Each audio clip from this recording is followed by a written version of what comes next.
Rosario Marshall dalam tinjauan akademisi Australia.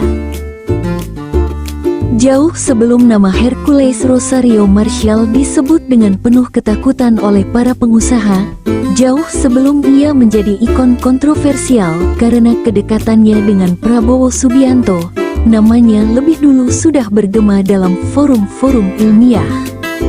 Di balik tubuh kekar dan reputasi jalanan, para ilmuwan sosial melihat sebuah gejala sosial yang lebih luas, absennya negara di tengah-tengah kehausan rakyatnya.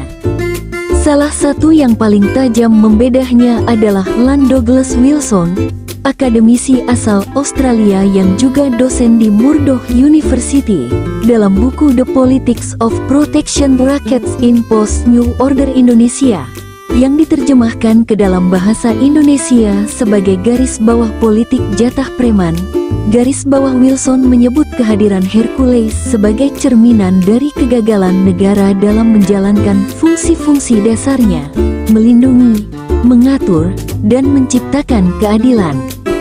Hercules, kata Wilson, adalah perantara kekuasaan informal yang muncul karena kekosongan otoritas formal. La adalah makelar kekerasan dalam sistem demokrasi yang pincang, tempat di mana hukum tidak mampu menjangkau lorong-lorong paling gelap dari republik ini.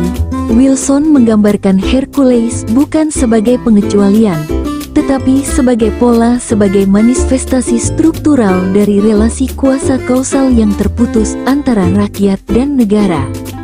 Sambil berbangkis, Hercules berjalan di lorong gelap, kadang pasar yang riuh, kadang berselimut wangi jas dan dasi, tapi tetap membawa jejak sepatu dari lumpur jalanan. Lah hadir di ruang-ruang kosong melompong yang dibiarkan negara menganga siap menerkam siapa saja. Sebab, dalam dunia yang tanpa jaminan keadilan, reputasi kekerasan lebih dipercaya menuntaskan masalah ketimbang proses hukum. Dalam pengamatan Wilson, yang selama bertahun-tahun tinggal di Indonesia, Hercules adalah tokoh yang mengerti betul bagaimana memanfaatkan ketakutan sebagai mata uang sosial.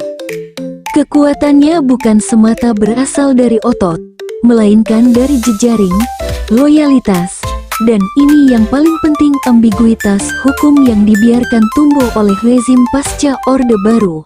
La menyebut ini sebagai coercive capital, modal kursif yang digunakan untuk membentuk otoritas tanpa legitimasi formal.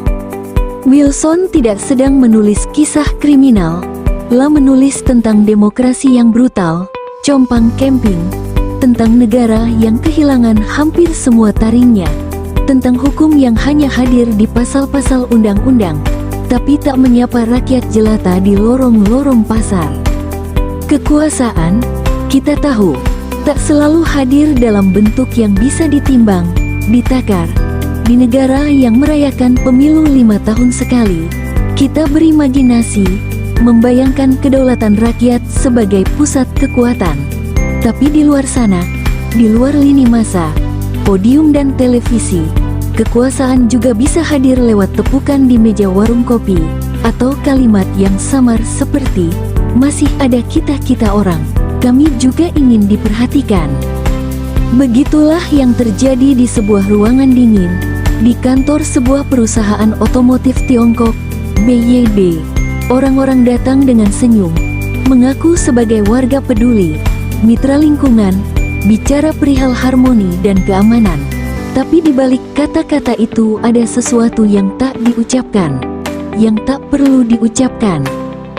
Jatah, itu kata yang tak pernah pantas disebut, tapi justru paling terasa.